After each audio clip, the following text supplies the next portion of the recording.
Bismillahirrahmanirrahim. Assalamualaikum warahmatullahi wabarakatuh. Alhamdulillahirabbil alamin. Wassalatu wassalamu ala asyrafil mursalin wa ala alihi wa ashabihi ajmain, amma ba'du. Qalu subhanaka la ilma lana illa ma 'allamtana innaka antal alimul hakim. Hasbunallah wa ni'mal wakil, ni'mal maula wa ni'man nasir, wala hawla wala quwata illa billahil azim. Allahumma anfa'na bima 'allamtana wa 'allimna ma yanfa'una warzuqna uluman tanfa'una. Wa qala Allah ta'ala fi kitabihil karim wa fi qawlihi yahtadil muhtadun. A'udzu billahi minasy syaithanir rajim. Ya ayyuhalladzina amanu kutiba 'alaikumus shiyam kama kutiba 'alal ladzina min qablikum la'allakum tattaqun. Al-ayah. Wa qala Rasulullah sallallahu alaihi wasallam fi hadits syarif, man shoma ramadhana imanan wa ihtisaban ghufira lahu ma taqaddama min dhanbihi aw kama qala. Ma'asyiral muslimin wa zumratal mu'minin, jamaah Masjid Fathul Khair dan dirahmati Allah. Alhamdulillah, kita bersyukur kepada Allah Subhanahu wa taala atas nikmat iman dan Islam.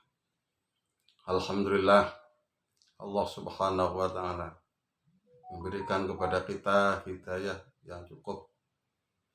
Senang memakmurkan masjid Allah, senang sholat berjamaah, senang sholat malam, senang melaksanakan amalan-amalan sunnah, dan juga senang menerapkan tausiah agama. Mudah-mudahan segala mujahadah kita diterima Allah Subhanahu wa taala. Segala kekurangan kita dalam beribadah diampuninya. Dan nanti di yaumul qiyamah kita dimasukkan dalam surganya bersama para nabi, para siddiqin, para syuhada dan sholihin. Amin ya rabbal alamin. Masyaallah muslimin yang dirahmati Allah. Dalam kajian kita petang ini masih meneruskan tentang fiqh syiyam. Masyaallah muslimin wa zumral mu'minin rahimakumullah. Pada kajian yang lalu kita telah menyampaikan fadilah-fadilah dari ibadah puasa. Di antara fadilah ibadah puasa adalah bahwa ibadah puasa merupakan ibadah yang pahalanya tiada terkira, tiada terbatas. Hanya Allah sendiri yang tahu, yang akan berikan balasan kepada kita terhadap amal ibadah puasa kita. Mengapa demikian? Kata Imam Al-Ghazali, karena ibadah puasa adalah ibadah yang paling sepi dari penyakit riya. Dan yang kedua, ibadah puasa adalah ibadah yang paling butuh kepada kesabaran. Sedangkan sabar ibadahnya tanpa batas. Innama yuwaffas sabiruna ajrahum bighairi hisab. Masyaallah muslimin yang dirahmati Allah. Kemudian puasa ini juga akan mengampuni dosa-dosa kita yang telah lalu. Sebagaimana sabda Nabi, man shoma ramadhana imanan wa ihtisaban ghufira lahu ma taqaddama min dhanbihi. Siapa yang puasa Ramadan landasannya iman dan mencari keridhaan Allah, maka diampuni dosa-dosa yang telah lalu. Kemudian bulan puasa adalah merupakan bulan yang sangat baik untuk dikabulkannya doa. Dan di dalam sebuah hadis terangkan bahwa orang yang ahli puasa di dunia ini, baik puasa Ramadan, puasa sunnah, maka nanti di hari kiamat akan masuk surga melalui pintu tertentu yang bernama Ar-Rayyan. Masyaallah muslimin yang dirahmati Allah,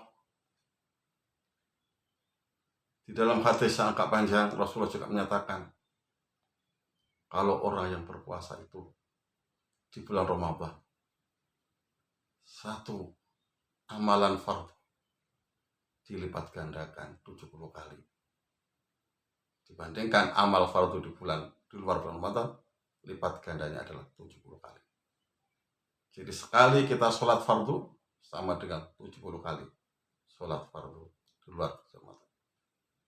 Sekali mengamalkan kesunahan, nilainya sama dengan 1 kali mengamalkan kefarduan. Dan di bulan Ramadan ada sebuah malam yang luar biasa besar faedahnya, yaitu malam Lailatul Qadar yang sama dengan 1000 bulan atau sekitar 83 tahun kita beribadah. Masyaallah muslimin yang dirahmati Allah. Itulah sebagian pembahasan kita dalam bab puasa di materi yang lalu. Selanjutnya akan kita teruskan bahasan berikutnya, yaitu yang pertama bagaimana tentang cara penetapan tanggal 1 Ramadan. Masyaallah muslimin yang dirahmati Allah.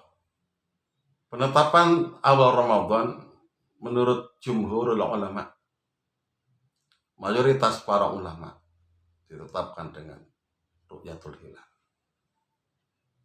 Jadi pada tanggal 29 Sya'ban oleh pemerintah akan diadakan dari Kementerian Agama sidang isbat. Pada tanggal 29 Ramadan itu, kalau terlihat bulan sabit, ya, sore hari, maghrib, maka besoknya tanggal 1 Ramadan. Tetapi kalau tanggal 29 Sya'ban,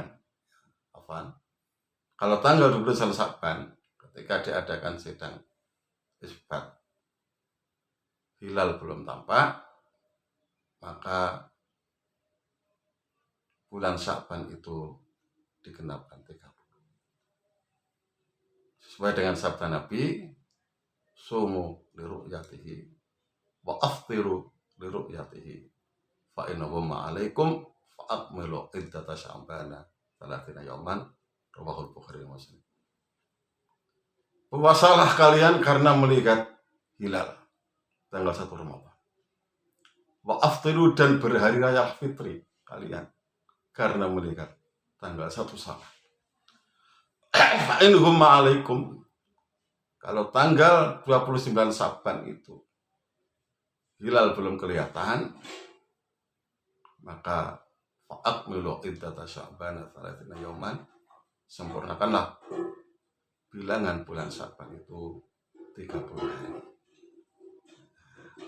Itu pendapat mayoritas para ulama Islam, jumhur ulama. Terus mengapa di antara saudara-saudara kita ini, khususnya di Indonesia, ada yang menggunakan hisab, sehingga jauh-jauh hari sudah bisa ditetapkan kapan tanggal 1 Ramadan itu? Ini ada sumbernya, yaitu ada 2 orang ulama, ya, ulama dulu, yang namanya Abul Abbas Ibnu Suraj dan Ibnu Qutaibah, itu berpendapat boleh kita ini menggunakan hisab. Apa landasannya? Landasannya adalah yang pertama dalil umum dari sebuah ayat, ya. Firman Allah, "Walladzi ja'ala syamsa dhiya'an wal qamara nuran wa qaddarahu manazila lita'lamu adada sinina wal hisab." Walladzi ja'ala syamsa dhiya'an, Allah lah yang telah menjadikan matahari sebagai sumber cahaya. Dhiya'an itu yang memancarkan cahaya secara langsung. Wal qamara nuran, dan bulan memiliki nur. Nur itu adalah yang memberikan cahaya tapi tidak langsung, tapi melalui pantulan. Jadi bulan itu memberikan cahaya karena dapat pantulan dari matahari. Wa qaddarahu manazila. Dan Allah yang telah menetapkan bulan itu punya posisi-posisi. Lita'lamu adada sinina wal hisab, agar kamu mengetahui bilangan tahun dan penghisaban. Jadi di sini ada lafaz al-hisab, lita'lamu adada sinina wal hisab. Ini secara umum menunjukkan boleh menggunakan penghisaban. Kemudian ada juga sebuah hadis Nabi, idza ra'aitumuhu fasumu wa idza ra'aitumuhu fa'aftiru fa in gumma 'alaikum faqtulu lahu. Apabila kamu melihat tanggal 1 Ramadan, maka puasalah. Apabila kamu melihat tanggal 1 Syawal, maka berhari raya fitrilah. Fa in gumma 'alaikum, apabila tertutup awan, faqtulu lahu, perkirakan. Yang menurut Abul Abbas Ibnu Suraj dan Ibnu Qutaibah, kata-kata faqturu lahu, perkirakan, ini secara isyarah menunjukkan kalau tanggal 29 Sya'ban itu tidak kelihatan, maka boleh menggunakan penghisaban, dihitung ya sudah tanggal atau belum. Nah, jadi memang di kalangan para ulama dulu juga ada perbedaan pendapat. Karena itu, jika sebagian di antara saudara-saudara kita kaum muslimin menggunakan penghisaban, jauh-jauh hari sudah ditentukan kapan tanggal 1 Ramadan, kadang-kadang bareng, kadang tidak, ya mari kita memberikan toleransi yang cukup, ya tidak usah dipermasalahkan. Yang penting sama-sama berpuasa, insya Allah puasanya semuanya lengkap, sempurna, baik yang menggunakan ru'yah atau menggunakan hisab. Ya. Walaupun sudah tentu Ustadz sebagai seorang mubaligh ya menganjurkan ya kita sebaiknya mengikuti pemerintah ya, sedang isbat Menteri Agama supaya lebih kompak ya. Tetapi terhadap saudara-saudara kita yang menggunakan penghisaban ya tidak apa-apa, kita tasamuh, kita toleransi dalam bab ini. Ma'asyiral muslimin wa zumratul mukminin rahimakumullah. Selanjutnya, puasa ini diwajibkan kepada siapa? Yang pertama tentu diwajibkan kepada orang Islam ya, yang berakal, yang tidak gila, yang sudah balik. Kalau anak kecil, anak kita yang belum balik ya tidak wajib berpuasa, tapi orang tua wajib mendidiknya untuk dilatih berpuasa. Sama seperti sholat, kita wajib mendidik anak kita sejak kecil untuk ibadah sholat. Kemudian untuk orang yang sakit dan bepergian, itu boleh tidak berpuasa, tetapi wajib mengqadha di hari lain. Orang yang sakit, betul-betul sakit, tidak kuat berpuasa, boleh tidak berpuasa tapi wajib mengqadha di hari lain. Faman kana minkum maridhan aw ala safarin fa iddatum min ayyamin ukhra. Siapa di antara kalian yang sakit atau dalam perjalanan, maka boleh tidak berpuasa tapi harus membayar atau mengqadha di hari lain. Kemudian ada sebuah pertanyaan, Ustaz Masun, kalau kita ini pulang ke Jawa ya, dari Bontang ke Jawa sebelum Lebaran, kemudian kita ini kuat berpuasa, mana yang lebih afdol dan lebih baik? Kita tidak usah berpuasa atau berpuasa saja? Ma'asyiral muslimin yang dirahmati, kalau kita ini merasa kuat untuk berpuasa, merasa ringan-ringan saja, tidak mabuk, tidak muntah-muntah, tidak lemes, maka lebih baik kita ini berpuasa. Supaya apa? Supaya tidak punya hutang puasa. Tetapi kalau kita ini lemes, ya, muntah-muntah, maka lebih baik kita tidak usah berpuasa, tapi mengqadha di hari lain. Apa dasarnya? Dasarnya adalah sebuah riwayat, yaitu sahabat Jabir pernah bercerita, kami pernah mengadakan perjalanan dengan Rasulullah SAW. Kemudian kami melalui seorang laki-laki, melewati seorang laki-laki yang duduk di bawah pohon. Kemudian disirami kepalanya dengan air. Disirami oleh temannya dengan air, dia duduk di bawah pohon. Kemudian Nabi bertanya, ma balu hadza? Ada apa ini? Kok ada orang duduk di bawah pohon, kemudian disirami kepala dengan air? Kemudian pada saat menjawab, itu orang sedang berpuasa ya Rasulullah. Kemudian Nabi mengatakan, laisa minal birri as-siyamu fis safar. Tidak baik orang berpuasa dalam perjalanan. Nah, perkataan Nabi, ya, tidak baik orang yang berpuasa dalam perjalanan itu diperuntukkan orang yang kondisinya drop, tidak kuat gara-gara berpuasa dalam perjalanan. Tapi kalau kita merasa enteng, merasa enjoy, ya lebih baik berpuasa supaya kita tidak punya utang puasa. Masyaallah muslimin yang dirahmati Allah. Kemudian Allah berfirman, wa 'alal ladzina yutiqunahu fidyatun ta'am miskin. Dan terhadap orang-orang yang tidak kuat berpuasa, maka harus membayar fidyah. Untuk sehari tidak berpuasa, yaitu memberi makan satu orang miskin. Masyaallah muslimin yang dirahmati Allah. Menurut para ulama, orang yang tidak kuat puasa itu ada dua. Yang pertama, al-mariyudul ladzi la yurja bur'uhu. Orang sakit yang tidak bisa diharap sembuh. Atau orang yang setiap puasa langsung sakit, yang tidak kuat puasa. Dibuat puasa, sakit lagi, tidak kuat puasa. Ini namanya al-mariyudul ladzi la yurja bur'uhu.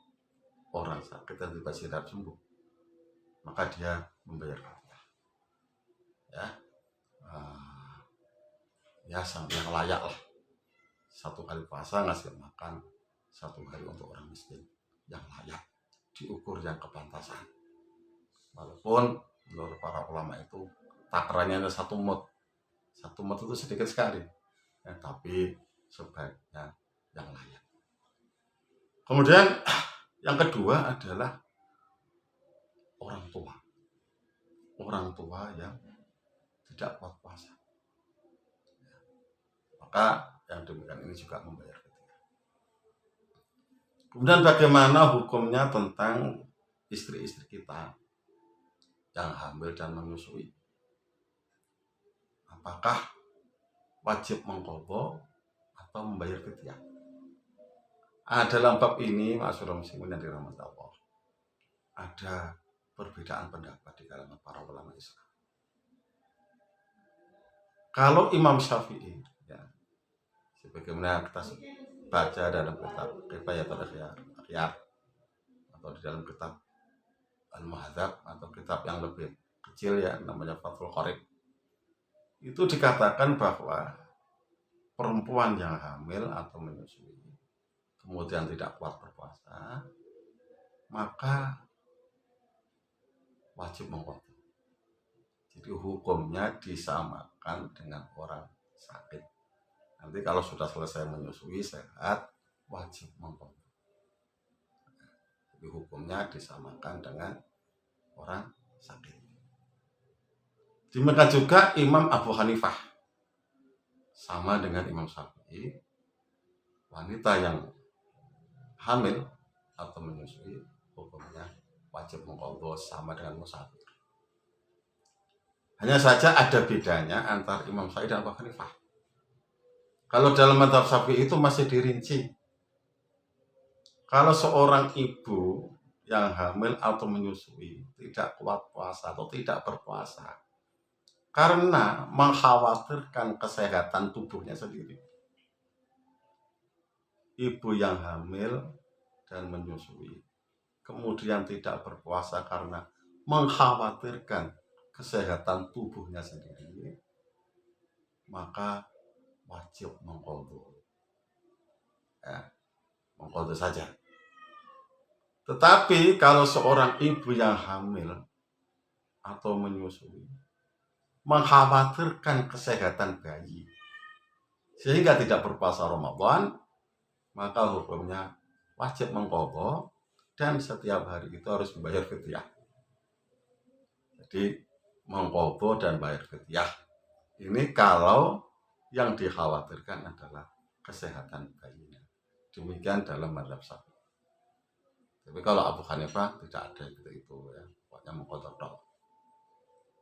Kemudian pendapat yang kedua adalah ibu-ibu yang hamil menyusui itu cukup membayar fidyah.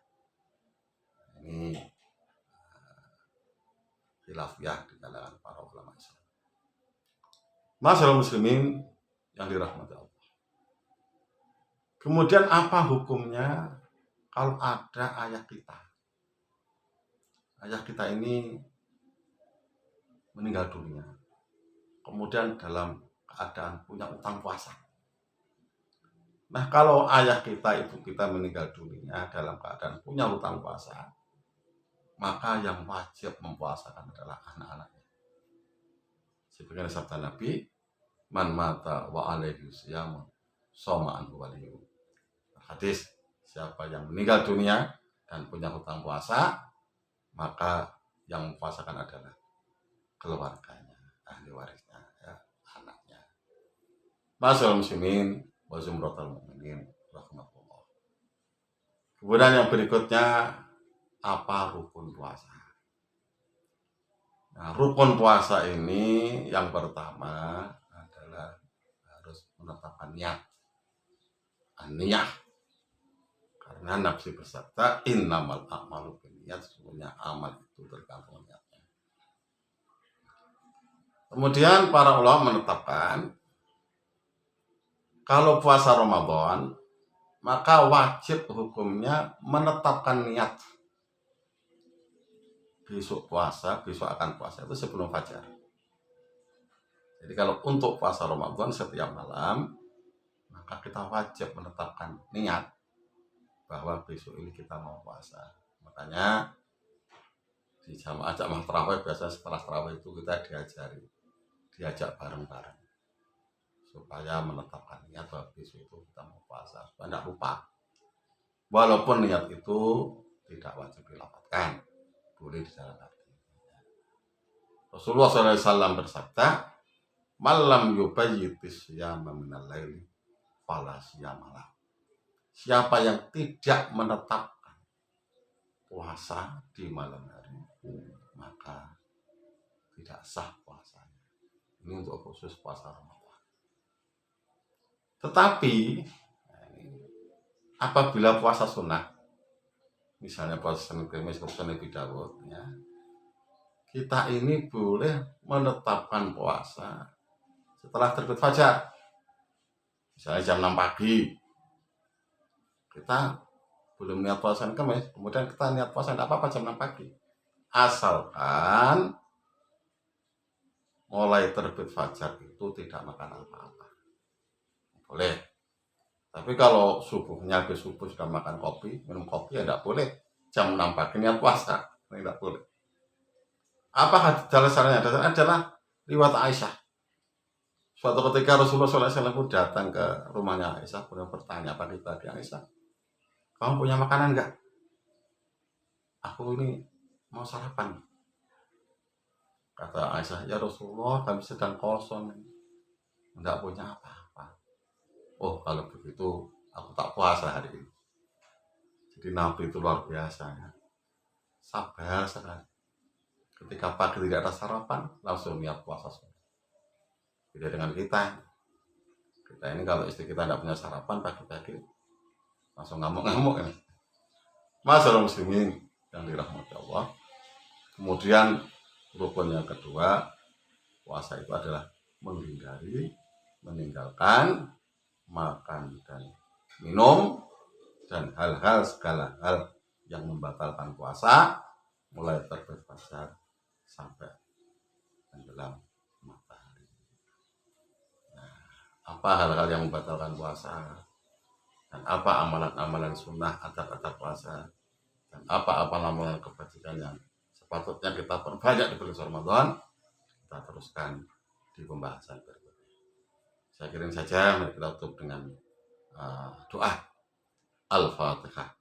A'udzubillahi minasyaitonirrajim. Bismillahirrahmanirrahim. Alhamdulillahirabbil alamin. Ar-Rahmanir-Rahim. Maliki yaumiddin. Iyyaka na'budu wa iyyaka nasta'in. Ihdinas shiratal mustaqim. Shiratal ladzina an'amta 'alaihim ghairil maghdubi 'alaihim waladdallin. Amin. Hamdan na'imin, hamdan syakirin, hamdan yuwafi ni'amahu wa yukafi mazidah. Ya Rabbana lakal hamdu kama yanbaghi li jalali wajhikal karim wa 'azimi sultanik. Rabbana zalamna anfusana wa illam taghfir lana wa tarhamna lanakunanna minal khasirin. Ya muqallibal qulub tsabbit qulubana 'ala dinika wa ta'atik. Allahumma anfa'na bima 'allamtana wa 'allimna ma yanfa'una warzuqna 'ilman yanfa'una. Allahumma inna na'udzubika min ilmin la yanfa' min qalbin la yakhsha wa min nafsin la tasfa' min da'watin la yushqa. Allahumma ja'al auladana wa talamidana wa dhurriyyatina wa jama'atana wa ikhwanana min ahli al-iman wa al-khair wa ahli at-taqwa wa ahli al-ibadah wa la taj'alna wa iyyahum min ahli su'i wa dhurri bi rahmatika ya arhamar rahimin. Allahumma barik lana fi rajab wa sya'ban wa ramadan. Allahumma Rabbana ighfir lana wa liwalidayna warhamhuma kama rabbayana shighara. Allahumma ighfir lil muslimina wal muslimat wal mu'minina wal mu'minat al ahya'i minhum wal amwat innaka sami'un qaribun mujibul qadiyal hajat. Allahumma inna nas'aluka mujibati rahmatik wa azaima maghfiratik wa salamata min kulli ismin wal ghanimata min kulli birrin wal fawza bil jannah wan najata minan nar. Allahumma akhrina 'alal iman wa amitna 'alal iman warzuqna al-istiqamata wa husnal khatimah waj'al akhir kalamina 'inda dhikri ajalina kalimat at-tauhid kalimat al-ikhlas la ilaha illallah Muhammadur Rasulullah sallallahu alaihi wasallam wa adkhilna al-jannata ma'al ladzina an'amta 'alaihim minan nabiyyina was-siddiqina wasyuhada'i was-salihin wa hasuna ulaika rafiqa. Rabbana atina fid dunya hasanah wa fil akhirati hasanah wa qina adzabannar. Subhana rabbika rabbil izzati amma yasifun wa salamun alal mursalin walhamdulillahi rabbil alamin. Kurang lebihnya mohon dimaafkan. Wassalamualaikum warahmatullahi wabarakatuh.